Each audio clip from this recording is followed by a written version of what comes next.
take a look at my notes here a little bit. So what you may or may not know, in the state of Illinois, we have the Illinois Education Association and we have the Illinois Federation of Teachers. We think Chicago is Illinois Federation, most of the suburbs is Illinois Education. We have 135,000 members in our state, and then we're affiliated with the National Education Association. Right now, and this is what we thought would be an important time to talk about this, teachers are definitely, as union members, are under attack. And sorry, I'm just looking at my notes here quick. We are definitely under attack. So I myself have received 3 mailers, a postcard and 2 mailers from the Illinois Policy, I'm gonna put Policy Institute. So the Illinois Policy Institute has been mailing to certain IEA members these mailers, which are fascinating, full of lies, saying that this amount of our dues goes to this kind of stuff, and they're complete untruths. And we've gotten letters, whole letters of, with envelopes and mailers already addressed to my president down in Springfield at the Illinois Education Association saying, I want to drop my union. Yeah, so I mean, it's supposed to be quick and convenient for me to save money. It's all about save your dues monies, my $500 to $600 in dues monies a year, and drop. And again, it's full of lies and propaganda. So I personally, and a number of the teachers that I work with, have gotten 3 of those mailings. So we're definitely under attack. There's also and actually what I did bring, I had an image, but we weren't able to put it up there. The IEA did a counter sort of mailer to me, so I thought I'd bring that and pass it around if you want to take a look at it. They've also, was super fascinating, and this again is a personal story, but is happening all over. The day I walked into my school this summer, mid-August, I know I'm supposed to be at summers off and everything, but I walked into school. And so the local Carroll Stream Examiner front page had an outrageous article about our National Education Association's convention, and it pulled all of this stuff about being anti-family, and it was front page, Carroll Stream local paper. It was anti-family, it was pro-LGBTQ, which is supposed to be a negative thing, but it's not. And then we've always been anti-family, and it was incredibly outrageous. So they're getting into the media, they're getting into our mailers. So one thing you might see is this Red for Ed. If you've seen teachers wearing red on Wednesdays, Red for Ed started in West Virginia in February of 2018, moved to Los Angeles when the Los Angeles teachers went on a strike, was in Kentucky, North Carolina. So you're starting to see that Red for Ed, and some of my goofy friends tell, who's Ed? No, it's education, Red for Education. And so the other thing I did happen to bring along too, you've probably seen the College of DuPage. So I'm going to pass these 2 things around. If you have a phone or something, I would take a picture of them, because there's some, if you feel like reaching out and supporting. So you want to take a picture of that. The current situation, the College of DuPage is also Illinois Education Association. So there's College of DuPage Faculty Association, CODFA, you'll see it on there. CODFA is the full-time faculty. There's just over 300 of them. At College of DuPage, we also have adjunct faculties. Some of the part-timers are also IEA, but they're a separate entity. IEA also has a local or separate entity that's the maintenance staff. So we have 3 separate locals at College of DuPage, but they're all under IEA. And as you've probably heard, and there's some really good details on that sheet, the College of DuPage Faculty Association has been negotiating since March, it's either March or April, but they've been without a contract since August when they started, August 14th, 15th, when they started. So they're still teaching. Prior to this August 14th start date and no contract date, the board published the positions, the classroom positions for strike breakers, anticipated strike breakers. Not only did the board do that, out in the media, they also, the Board of Trustees also asked the adjunct, so earlier I was talking about the adjunct faculty, they asked the adjunct faculty who's part-time at a community college, hey, if we give you a raise and some health care, will you fill those roles? Will you be strike breakers? The adjunct faculty overwhelmingly voted no, which was a hard vote, so, you know, praise them. And now the full-time faculty has voted, there is a strike authorization that was overwhelmingly voted on. So tonight, the College of DuPage Faculty Association is negotiating, they're in mediation with the Board of Trustees tonight, and they're doing it again on Thursday, and there'll probably be another week of this, and then we'll see where we're at. So there's a lot of really good details there. Some of the, you know, the faculties had pay freezes. They're asking if you're interested to contact through email, contact the board of trustees, contact the president, wear red for ed and post it.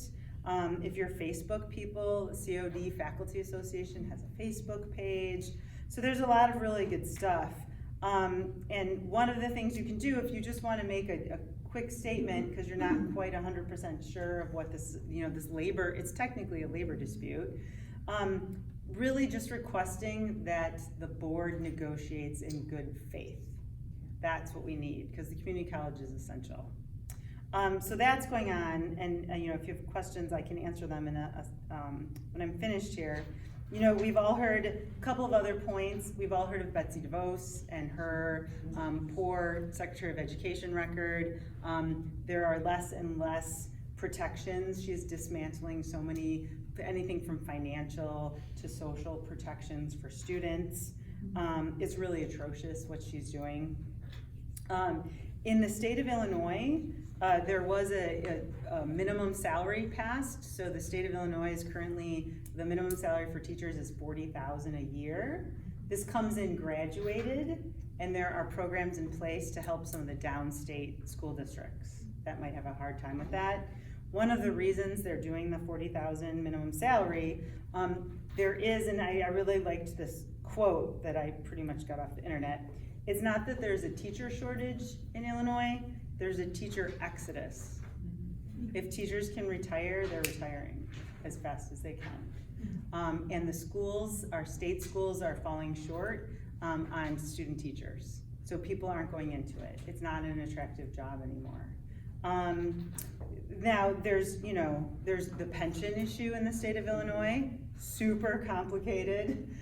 What we need to understand is teachers paid, I have paid 9.5% of my salary into the state pension my whole 26 years. I do not pay Social Security. I do not get Social Security. So my state pension's my state pension. And I think there's media blasts every 5 years about some random person that got some crazy benefit. That's like any business. I mean, it's unfortunate, but we have our people who take advantage, who find the loopholes in any of our workplaces. Yes? I am a pensioner in that system myself, not yours, but the university, I can tell you the average pension, the median pension is $46,000, $48,000. Yeah. Something like that. So, right, so we hear these outrageous outliers. Those are mostly administrators too, who are overpaid. I'm curious about, so I'm reading in the newspaper, I sort of found the Lori Lightfoot, I know I live in DuPage, but I'm curious about Chicago. So, you know, they have this huge budget deficit, and so she's now going down to Springfield, they have to deal with their pension crisis, because they're so underfunded there. We're underfunded too, but they're really underfunded. Right. So I'm just wondering what your thoughts are on that impact of, you know, Chicago going to Springfield with the Chicago teachers. I'm just curious for your thoughts Because Right. it's separate systems. Yes, they are separate systems, Yes. and yes, the Chicago system's more underfunded. I think as a current educator, and we have 2 retired educators in here too, it's very difficult to, we, from out there in the media or propaganda, we are being pitted against each other, and so we have to be very cautious of that. And Chicago teachers have needs. A lot of Chicago schools have a lot more needs than we have out in the district, and the bottom line is we want the best for our students because our students are our future.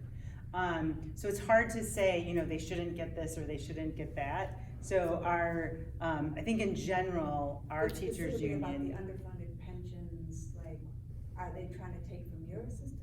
No, so no one can, our system's legally bound and constitutionally bound. Okay. So that's already been adjudicated, to use David's big word.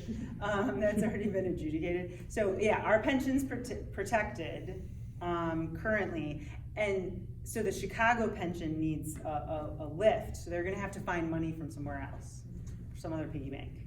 And actually with pensions, another reason there's a shortage of new teachers. So there's an exodus of old teachers and a shortage of new teachers. They do, over the last 3 years, they are in a different pension system. They have to work a lot longer than I do, and they have to pay more. So you can't change my current pension, the 2 retired teachers in the room, you can't change their current pension constitutionally. They are bound to pay that. But so what's happening then is the new teachers they're getting, yeah. Well, the other thing is too, I'm one of those retired teachers, but for those of us who switched from a private system or out of state into the Illinois system, you can then begin to start paying into the Illinois retirement system, but in receiving those benefits that you paid into, you are allowed to collect only a mere fraction of the first 20 years of my career under Social Security. Interestingly enough, this applies only to teachers. It does not apply to firefighters and police officers who are allowed to collect from an earlier job or maybe another part-time job that they would have on the weekends under Social Security. But teachers cannot collect both. They consider it double dipping, even though I taught 20 years out of state and in other systems, and then the second 20 years I was. Yeah, and if I'm on a pension, my husband who is Social Security, I will not receive his Social Security because I'm in a single state pension. Well, isn't that Social Security though really too, because they don't want you to have over a certain amount of money? Yeah, well we're not allowed any money. Yeah. So it's not even a factor. Yeah.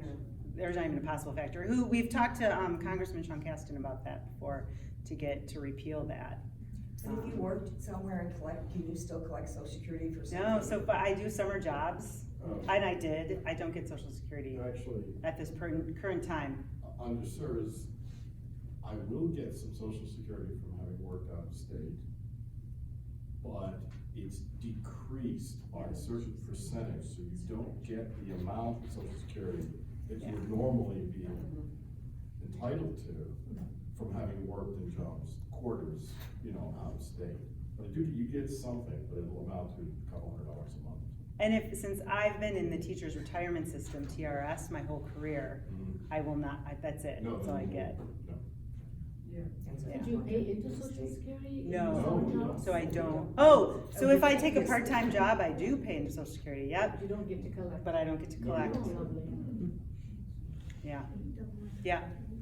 Okay, so it seems like I know you're an educator and you know a lot about the municipal system, seeing as how you're a newly elected city councilwoman. When we're knocking doors, and one of the most common things that people complain about is our property taxes. Where do you see that, and they seem to have been determined based on who had built that home and made a deal with whatever municipality at the time. So we're left with, like in Lisle, we have 5 school districts, and we're a town of 18,000 voters with 5 school districts. Right. So where do you see the state changing property taxes and in any kind of equitable way Right. with regards to schools? Okay, so I don't have a crystal ball. So I think that's a crystal ball. So what I've perceived is, right, we are so heavily property tax based in our current system. And when you look at your property tax bill, it's the schools. Yeah. But that's because there's no one else, there's no other payment plan. That is how we are currently operating under Illinois system, and we've operated under decades, and we're this big steamship, and it's very difficult to move. I do know there's some, some of the fair tax, right? So the fair tax arguments, there are definitely funds that the Democrats and J.B. Pritzker have said, we are gonna dedicate this to education, and that will alleviate some property tax burden. So there's definitely the fair tax is gonna be essential. There's also been, I know like Tara Costa Howard is on the committee to property tax relief. So the other thing is, I think we are so stuck in that mode in Illinois, unless we like blow it up and try something different. I don't know that there's relief. One of the biggest problems that really is difficult for people to look at is the degree to which property taxes historically have rewarded rich counties like we are here. It's amazing to hear people, complain in such a rich county. And go down to southern Illinois, go down to Cairo, go down to below Carbondale, where the school kids, they don't have computers in the classrooms. Right. And they don't have the diversity of curriculum. They don't. The diversity of curriculum and I have a granddaughter in upstate New York, and they're building robots in middle school. Their first 2 years of college will be free. Wow. I used to be a managing editor of the Journal of Higher Education years ago at a Big Ten university, and I witnessed large universities turning themselves into General Motors. I mean, that's exactly what happened in the 70s and 80s. Between 1980 and 2000, faculty costs, meaning salaries, rose an average of 21% at public universities. Administrative costs, 72%. Oh, yeah. Every dean has an assistant dean or 2 assistant deans, and then 3 assistant deans, and it just kept growing. Yeah. And presidents no longer became the kind of iconographic presidents we remember, but they became fundraisers. Yeah, unfortunately it has grown, which means more expense. Just FYI, in October, League of Women Voters is doing a fair tax, education funding, and pension, and it's Ralph Materi. Oh, good. Go see him, he is outstanding. It's on the 17th at Cantigny, or however it's pronounced these days. Yeah. People don't say It's it. October. October 17th, 7 or 7:30, so. Yeah. But it's in McCormick House. Yeah, there's civic awareness series in general. Yeah, I exactly. go every month. But- They're amazing. Yeah, If you but go I've to the seen civic Ralph awareness twice, and he's series, amazing. Okay. It's incredible, yeah. Can I ask one more thing? Of course. So you hear a lot of, I think with this propaganda against the teachers and everything, the other thing I hear a lot about, especially in page consolidation. So we have in Illinois almost 7,000 units of government. The state that's next to us is Pennsylvania, which is 4,000. So it just goes to show you how many units of government we have. What is the IEA's position on like maybe, so I just moved from Naval, which is a huge school district, like 204. Right. To Bloomingdale, and in this area that I live, there's like, I don't know, not 18 school districts, but it seems like there's a school district like every few feet, you know what I mean? So what is? So I'd have to look up the official legislative platform. So we do vote, we all vote on, we have these big representative assemblies, and we all vote for our legislative platform. Yeah. And I think that's another one of those things that is we're so stuck in that system. Yeah. And it's not my backyard, and I wanna control my local government and my local schools, that I don't actually, I'd have to check. Yeah. But my perception, my instinct is that we probably don't have we don't have a position on that, Are you cause. gonna get one? But, I can for I mean, I sure, think it's ask, important right, because right. I wanna And if know what it's the teachers cost think. cutting, and Yeah. I mean, I think ultimately, And I you think know. most of the pension abuses don't occur at the teacher level, right? Right. Well, and we do like to say educators too, so we cover the paraprofessionals, the support staff, the aide in the classroom, you know, we're all up to the faculty, down to the, I shouldn't say down, faculty, maintenance, adjunct, all that kind of stuff. So we cover a lot of different entities within the educational system. So yeah, I think that's another very complicated consolidation issue. So, and people like their local government. We like, you know, who, if you're in a school district, you like to be able to vote for your school district person and be able to talk to them, right? Right, so does it, yeah, if you're gonna be told your taxes will be lower. Yeah, so, and I guess they'll go ahead. Erica, are all teachers and the support staff, are they all part of the union, or can you elect to be, not be? So with the Janice decision, right, Bruce Rauner and Janice, it's now constitutional law of the land, I can't be forced to be in my union. So that's where, back to the beginning, is with the, the Policy Institute telling me to drop my union. But I'm signed up, so IEA we have to go around and sign people up, or people say I opt out. And we know educators, we've heard stories at conferences about Wisconsin. Wisconsin's, their teachers union, their educators union, decimated. And it trickles into the classrooms. You know, my working conditions are my kids' learning conditions. It really gets to that. But, and then those that aren't members still get the benefits. A certain amount of benefits, yeah. Yeah, they get a certain amount of protections, and they get the benefits of the contract, so they get the salary benefits, and the, time off benefits and things like that. But we exclude them from our fun activities, and we don't give them red t-shirts. So, yeah. So I think that's it.